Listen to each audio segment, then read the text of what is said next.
Welcome back. We're Butts and Butts Sports Radio, sponsored by SuicideFantasyFootball.com, giving you the top 5 running backs as we see it in March. It's early, but in March, this is what we see as the top 5 running backs going into your 2012 fantasy football drafts. You want to start, Jim? Go ahead.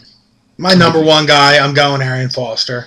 I think he proved it this year. He's going to catch the ball. I mean, there were times last year where he had 10 catches and 100 yards rushing, 100 both ways. I think he's going to be the number one guy. Number 2, Shady McCoy. He's the only Philadelphia Eagle I have in my top 5 of anything right now. He's definitely the feature back. They don't have somebody else there that's going to take carries away from him or goal lines away from him. Mike Vick? Nah, not really. Mike Vick's not going to do that. He's the number one guy. He's not sharing time with anybody. True. They're surely not putting Deion Lewis out there. No. Or anything. And like they don't that. pick someone up that really takes away time. Nah, they tried this year with Ronnie Brown, and they just saw that it's not worth it. Shady's the man. Number 3, I'm going Ray Rice. He's a guy who I think this year is his slowdown year. Not fall off the face of the earth, nothing like that, but he's a shorter, squattier guy. It didn't work for me last year with MJD, but I think that teams are going to know Joe Flacco can't be the mad bomber that they think he's going to be. Torrey Smith might have a good year, but I think Ray Rice falls a little bit. 3's not falling. No.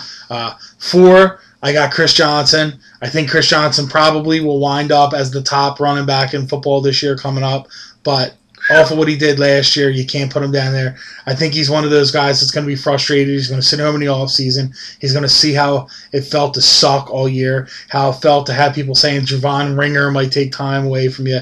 I think he's going to come back next year with a vengeance, and I think he's going to be the 2,200-yard home run hitting back that he was the past 2 years. Back to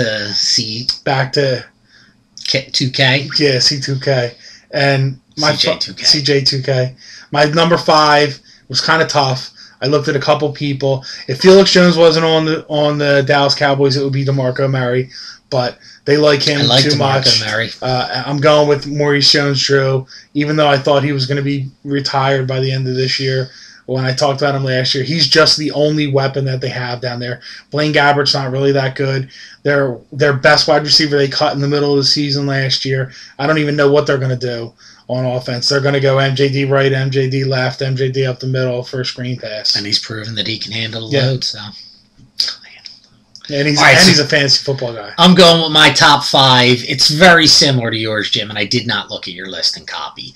Although I've got LaShawn McCoy number 1. I think by far. That's just because he talked to you nicely and wants to play basketball with you. I've had him as my number 1 running back 2 years in a row and stole him. And now this year I know if I want him, he's got to go number 1, 2, or 3 overall, unless it's a 6-point league and you're going quarterback. Yep. But I'm doubting I'm going to have him 3 years in a row. But I still think he's proven to be the number 1 guy going into this year's draft.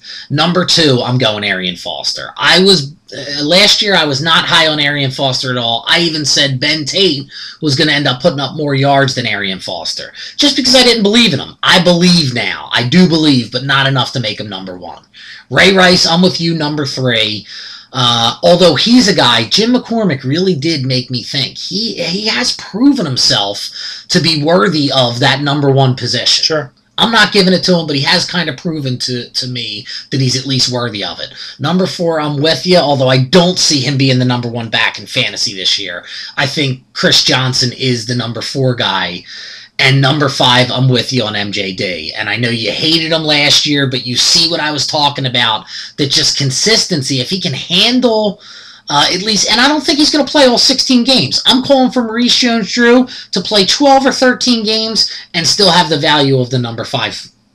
If he plays 12 games, Michael Turner will be a better player than him, but maybe. We'll Maybe. see. All right, so that's what we think about the top 5 running backs. Give us your top 5. Jim at SuicideFantasySports.com. Eric at SuicideFantasySports.com. Check us out on Blog Talk Radio Monday nights 8 to 9:30. And then coming up soon, we have wide receivers and tight ends.